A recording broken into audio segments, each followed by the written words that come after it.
What is good, everybody? Juliana Page here, and I'm going to talk to you today about a strong word.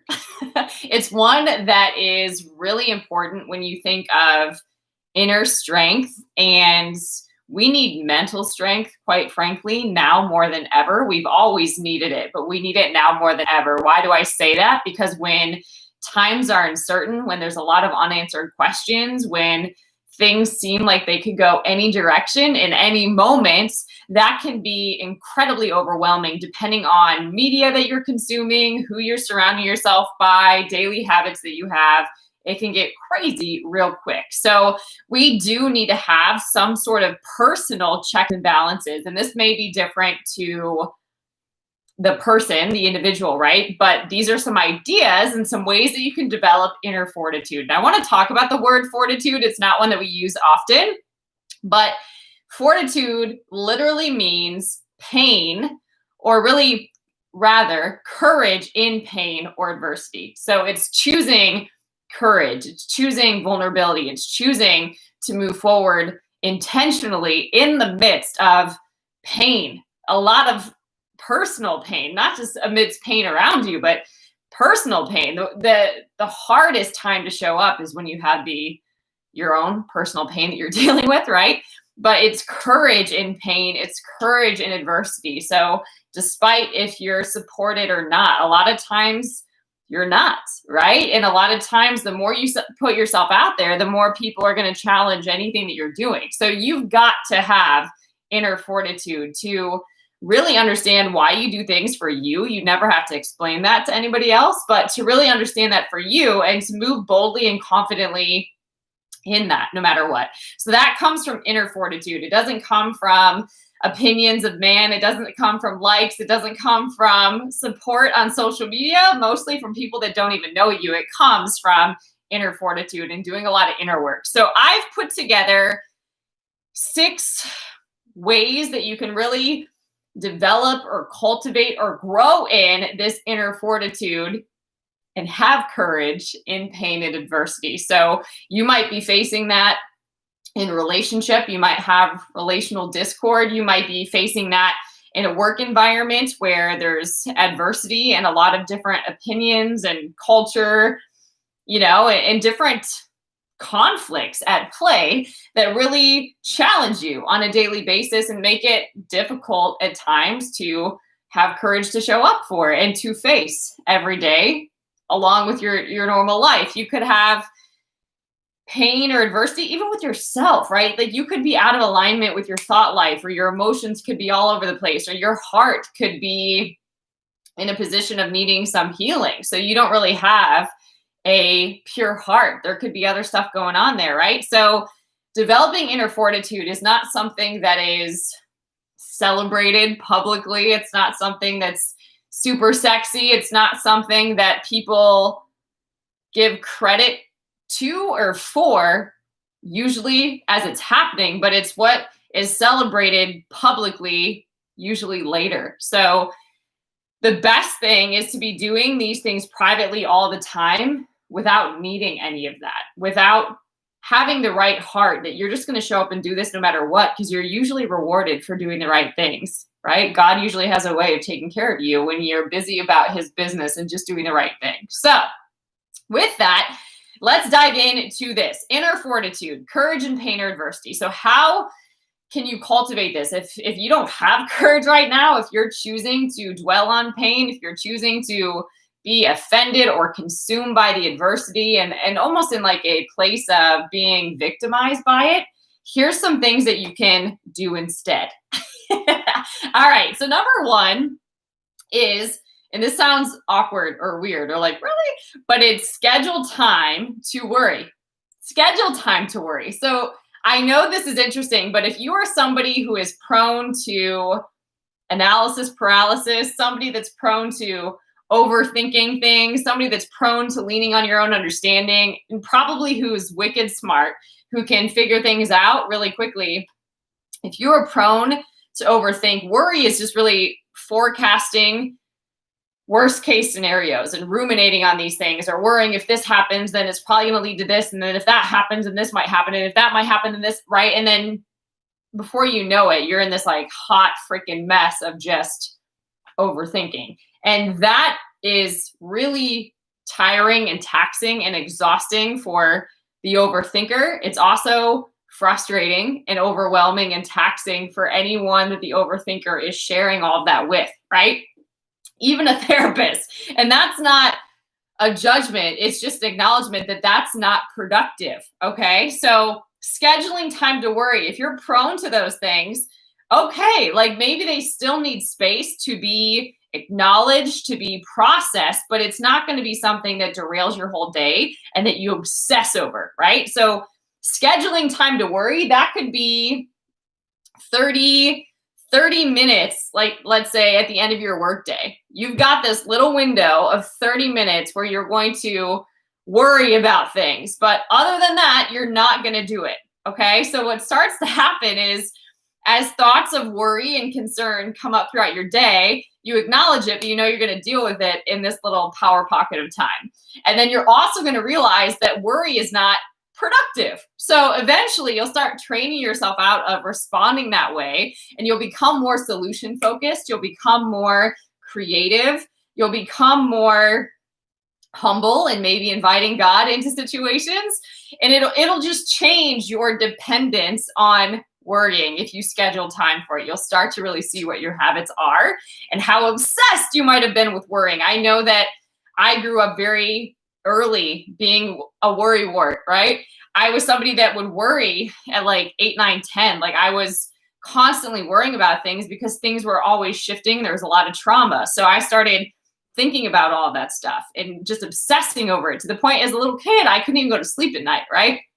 So I didn't have at that time the capacity to process what was happening. So I just kept thinking about it and getting afraid of it. Okay. So as you grow, right, it's basically training your inner child differently. There's a reason why you learned to worry. It was to hopefully prepare yourself in case something happened, you would have a strategy, but you start to live that way. You start thinking about worst case scenarios all the time, and that's not always healthy and productive. Okay. Next one, proactively boost your mood. Proactively boost your mood. So this is really important because a lot of times we have things happen and we'll say, well, I'm just not in the mood to deal with that, or I just don't feel up to that right now, or I can't because, right? We'll talk ourselves out of things when you can literally proactively boost your mood. And if you are a business owner, if you are a boss, if you are a manager, if you are a parent, right? If you are a partner, you've got to proactively boost your mood because you're not always going to be in the mood. And sometimes you just need some healthy discipline and self-control so that you can have the life that you're after, right? Your mind is going to think up some crazy, right? It's going to. Your emotions are going to be all over the place if you let them run wild, right? And they're not always true. Like, sure, a feeling is valid, but it doesn't need to dictate your behavior, right? So proactively boosting your mood, you've got to have ways and strategies to do this because you're going to need it when you're not in the mood, right? So whether that is listening to worship music, whether that's going for a walk around the block, whether that's laying down for a minute with like a pillow over your eyes just to kind of like decompress and stop your brain for a second, whether that is breathing and visualization or meditation, whether that's an actual workout where you sweat it out, having these things that help you intentionally boost your mood. It could be listening to a podcast, it could be reading something, it could be journaling, but having go-to things where you can proactively boost your mood is so, so important because you're not always going to be in the mood. All right. Number 3 is act as if you're brave. Act as if you're brave. Because essentially with that is emotions will follow. A lot of times we wait around for the feeling. When I feel creative, I will. I'll write the book. I'll record the podcast. I'll launch the business. When I feel like it, I will, right? And we never feel like it, by the way. So then there's also when I feel like cleaning the house, when I feel like spending time with that person, when I feel like doing this thing, I will. But a lot of times we won't do it because we train ourselves to procrastinate, waiting on a feeling that never comes. So act as if you're brave, meaning there's going to be a lot of times where you're feeling that nudge, you're feeling that prompting to step out and do something, but you've got to act as if you're brave because Fear could be stronger. You've got to make your why stronger and act as if you're brave, and then the emotions of being brave will follow. And as you take that action, it actually starts to build bravery, it starts to build courage, it starts to build confidence. But it's basically a decision that I'm going to be brave even if I don't feel like it. I'm going to take action even if it doesn't, if I'm not incredibly inspired in this moment. I'm still going to do it because my intention, my why for doing it is so much stronger. And I've played it out. I know the value of what this opportunity, what this action, what this behavior is going to bring to my life. So that could be doing a favor for your partner. That could be an act of generosity for a stranger. That could be getting things organized on a calendar or planner ahead of time, because you're actually going to make them happen. So if you start visualizing it and making it plain, now you paved the way to make it really easy to show up. So acting as if you're brave, emotions will follow. So sometimes you just got to take action. You just got to join that fitness community. You've just got to launch that business. You've just got to call that lawyer, whatever it is that you need to do. You've got to just take that action. All right, number 4 is identify any unwritten rules that you follow. Sometimes, especially if you were raised this way to be a rule follower, sometimes we follow these unwritten rules because we think that we should or that we have to, or if we don't, something's going to happen. But we train ourselves to really follow rules that we're not meant to follow. We're actually meant to break. We're meant to live by a different standard. So for example, for me, living according to the flesh, so to speak, or living according to your own desires or your own way of thinking, and then surrendering that and living according to the spirit is wild. It's counterintuitive, right? Because the spirit doesn't follow what you think or what you feel or what you can figure out or what you can see. Spirit-led living is all about the unknown. It's all about faith and activating courage and confidence and potential that you didn't know that you had, but you believe it and you act accordingly, right? Like if I say that I'm about this, I'm going to take action and then maybe I'll feel it later. Hopefully I will, right? But even if I don't, I'm still going to do it because I believe and I'm going to walk by faith, right? So that's an example of I was following, in my case, all of these rules that I thought to, what I had to study, where I had to go to school, what I was supposed to pursue, right? Like how I was supposed to show up, all of this stuff. But like, where did that even come from? Like, why am I following all these rules? Like to some degree, yes, rules and structure are there to protect you. So that's important. So not saying that, but there's some rules that you're not meant to follow and some good trouble that you're meant to get into, because if you're an activist, for example, sometimes things aren't changed unless you take action. So just pay attention to any unwritten rules that you're following. Like maybe you believe that you're supposed to show up in a relationship and do these things because you should. Well, how are you being led to show up in that relationship? Different. So just assess that, identify that, so you can really see where you're out of alignment and where you can make some adjustments. Number 5 is show rather than tell what you're capable of. So a really good example, when I've written books, or even when I have books that are upcoming, I don't talk about it. I don't let people know. I don't let people know until I publish them. Then I let people know, which there's probably good and bad to that. But I think there's wisdom in this, because studying in the film industry and writing screenplays and being around actors and actresses and screenwriters and all the people that are really moved by that and are egotistical or ego-driven to some degree in that industry, being around things like that, like everybody wants to write a book, everyone wants to make a movie about their life, everyone wants to publish X, Y, or Z, right? And it's a lot. Like all the time that you hear that, I hear that so often, but I didn't want to be like that.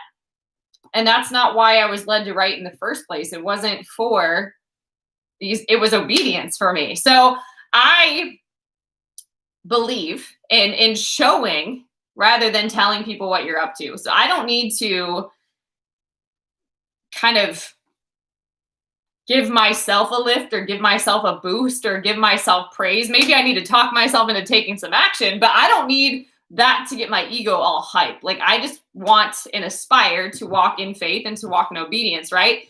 Regardless of how people respond to that or what happens, not kind of gripping an outcome. So show rather than tell what you're capable of. Sometimes we get so busy talking about what we're going to do or talking about how challenging that is or where we're stuck or it's going to happen or all these things that we're not actually taking the action. So just let your action show who you are. Let your action show what you're capable of. And then two, the people that need to support that action, be on the lookout too for those folks, whether they're mentors or people that can speak into your life, coaches, right? So that you can really accelerate your progress and get these results that you're after. But just be careful who you're saying all of this stuff to, and pay attention to why you're even talking about that. Maybe you need to spend less time talking about how awesome you are and just showing how awesome you are, not to prove anything actually at all. Okay. Number 6 is justify your choices for yourself. Justify your choices for yourself. So I kind of highlighted this one before, but a lot of times we have this attachment to the approval of man. And when you are here to please God, not man, you're here to be a God pleaser, not a people pleaser, that radically shifts your thought process, your behavior, your heart position, your attitude, all the things. So justify your choices for yourself. We cannot control how people show up. We can't. We can't control what they're going to say, what they're going to do, particularly in a world of social media. When you put your information out there, it's public. It's not private. So any media, even if you have a private account, it's still out there. I studied journalism. This is just reality, right? So with that, you're exposing yourself to other people and however they're going to show up. But you're not necessarily going to be moved by that if you are walking in integrity, if you understand why you're making your choices and you feel confident and proud of your choices, then you don't need to second guess yourself. You don't need to explain yourself, and you don't need to justify that to anybody else. But it's really important that you do it for yourself so that you have a code of conduct for how you show up, for how you post, for what you write, for what you share, so that some things, some part of your life probably needs to be kept private. Relationship would be a great example. You can show people some of that, but there's probably a large part of that you're not going to share with the world that is meant for just you and that person, right? So you've just got to find what that is for you. But through doing these things, this will help you to really develop courage in pain or adversity. So when opinions are flying, when you're in pain, when you feel vulnerable, you can build these activities into your life so that you can have some sort of structure to process worry, to proactively boost your mood when you ain't feeling it, to act as if you're brave when you really feel a ton of fear and you're doing a lot of scary things. The unknown is always that way. You can identify unwritten rules and ways that you think you should be doing things and stop shooting on yourself, right? You can show rather than tell. If you spent less time talking, you would be way more productive. I'm just saying. And you can justify for yourself why you're showing up. You don't need to please anybody. You don't need to explain yourself to anybody. You just got to really own and understand why you show up the way you do for you. Okay? So as you develop these practices, you will develop skill and really being able to stand in this inner fortitude in any season. But it is something that requires, as you can tell, effort. It is something that has to do a lot with mental strength, which is a choice, right? It has to do with emotional stability, a choice. It has to do with healing and facing some of these things that are going on the inside of you, in your soul, in your mind, in your will, and your emotions that not everybody deserves access to, but is your responsibility at the end of the day. You can't ask anybody else to work on those things for you. That is your work. Whatever is going on in you, right, is your work. And if you want inner fortitude so that you can stand firm, so that you can walk in bravery, so that you can still be intentional and have courage in the midst of pain and adversity, right, you've got to have a practice. It doesn't happen by chance or happenstance. It's something that's developed. It's something that you can learn, but it does require effort and a heck of a lot of courage and bravery. Okay? So if you are in a time of pain or adversity, I hope these 6 things are at least different ways. Hopefully you wrote them down, but they're different ways that you can really lean in. You know, we're told to do that, but sometimes we need a practical way to do that. So hopefully this is practical wisdom that you can integrate into your lifestyle. And if you know somebody that could also use this, make sure that you copy the link to this video and share it with a friend. And if you haven't already, also make sure that you make sure that you subscribe so that you can get access to more videos and content like this. All right, guys, until next time, stay blessed. Bye.